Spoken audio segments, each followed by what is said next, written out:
Patuloy ang mga pagbabago sa digital world at advancement sa mga existing digital platforms.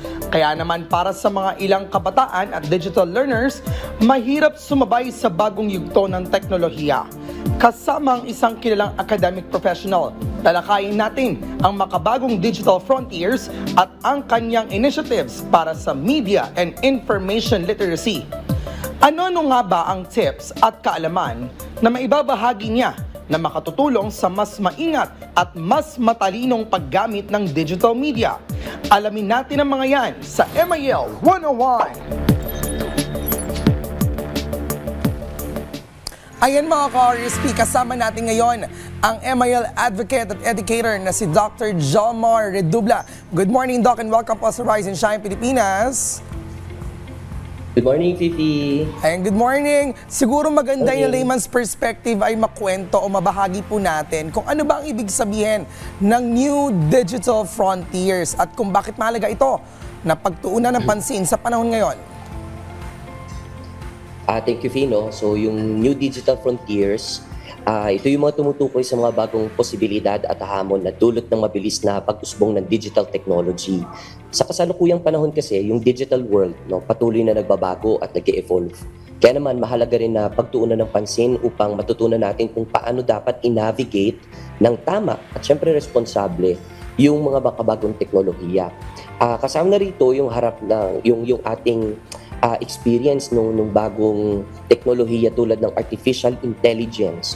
Mahalaga yung pag-intindi sa kanilang epekto sa ating personal na buhay, kasama na rin sa ating trabaho, at pati na rin sa ating kaligtasan o yung concern natin sa privacy. Kailangan natin sana mas maging handa at equipped sa tamang kaalaman para magamit natin ito ng mas mabuti at saka syempre maiwasan natin yung mga panganib. Ayun. Well, isa po sa mga dinidiscuss ninyo sa inyong mga talk ay yung digital footprint. So, in your opinion, paano po naka-apekto ang ating digital footprint sa ating online privacy at personal security? Okay.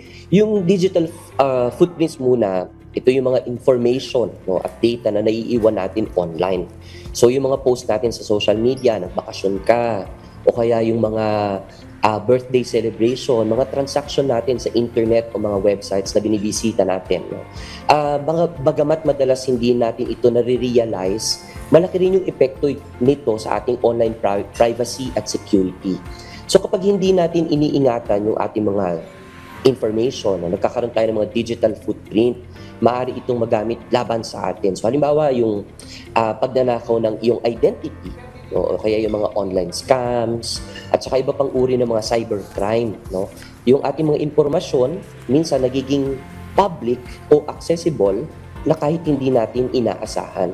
Kaya ang in-expect natin dito, mas mahalaga na mas maging maingat tayo sa pagbabahagi ng mga personal data at paggamit ng mga privacy settings sa ating online accounts.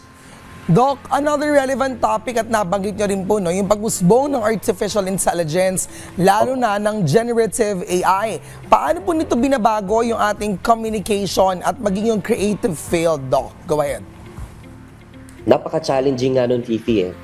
Anyway, ang generative AI, ito'y syempre artificial intelligence na may kakayahang gumawa ng mga bagong content, katulad ng text, images, music at video.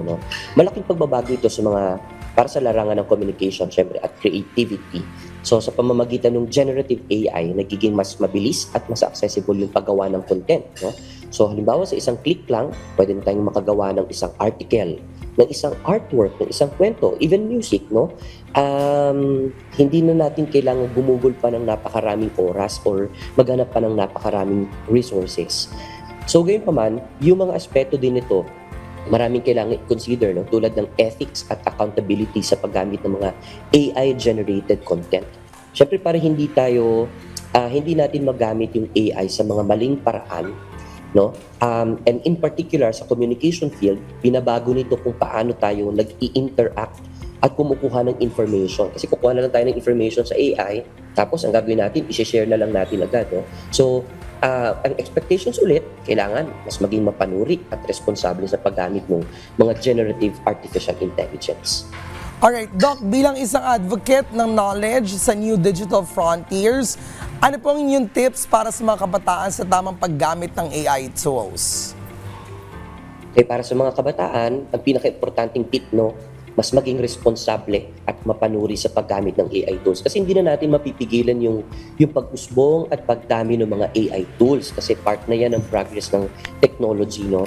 Minsan kasi, kapag mabilis yung access natin sa technology, nawawala na yung ating pag-iingat kasi very excited tayo to use it. No?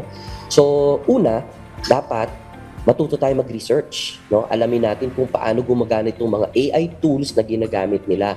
No, huwag sana basta-basta magtiwala sa lahat ng information na nakikita online kasi meron nga yung artificial intelligence, they can also create fake news, no? Malinformation, misinformation, yung mga ganun, no? Pangalawa, iset sana natin yung mga limitation natin sa paggamit ng AI, no? Lalo na sa social media, mga online platforms, para sana mas maiwasan natin yung paglabag sa privacy o paggamit ng mga maling impormasyon. At pinaka-importante, mas maging maingat, no, ng pagbabahagi ng ating personal na data. Siguro mensahe din, no, laging isa-isip natin yung mga consequences ng mga actions natin na gagawin natin online. Alright, Doc, panghuli na lamang po, ano po ba sa inyong pananaw ang pinakamahalagang MIL competencies na dapat ma-develop po ng publiko? Okay. Napakaganda ng ating curriculum ngayon sa basic education na tinuturo yung media and information literacy. No, isinusulong ko sana na mas iangat natin yung critical thinking at media discernment. No, isa sa mga aspeto na madalas na tinatalakay ko sa aking mga talks o dun sa mga groups namin, no, yung pagbuo ng responsible online communities na kung saan tinuturo namin sa bawat isa kung paano mag-verify ng information at kung paano i-navigate yung digital spaces ng ligtas at ethical. No? Mahalaga yung MIL dahil ito yung nagbibigay sa atin ng mga kasanayan, mga practices upang mas maging maingat, no? At saka yung tayo ay mas maging informed consumers ng media. So dapat matutunan natin kung paano i-identify alin ba dito yung mga information na biases, alin dito yung may disinformation, o itong information ba ay isang propaganda, no? Lalo na sa social media. Para sana mas makagawa tayo ng mga desisyon na batay sa mga tama at mga makatotohanang impormasyon. Alright, Doc, una sa lahat, maraming salamat sa mga tips na iyong binigay. Napaka-malaman po. At pangalawa, syempre, no, congratulations for being a doctor, of course, Dr. Jomar, no? Nakita ko yung journey sa iyong pag-aaral and deserve mo lahat ng mga achievements and success na meron ka. At sa pagiging direktor sa isa sa mga renowned schools, universities dito sa Pilipinas. On that note, thank you so much, Dr. Jonar, for being with us this morning. Ayun mga ka-RSP, tandaan po natin, syempre, na ang pag-aaral po ng MIL ay hindi natatapos sa pag-alam at pagkabisa sa media and information landscape na meron tayo ngayon. Patuloy po ito dahil gaya na nabanggit natin kanina, patuloy po na nagbabago at umusbong ang teknolohiya pati na ang traditional at digital media. Yan po ang ating pinag-usapan sa MIL 101.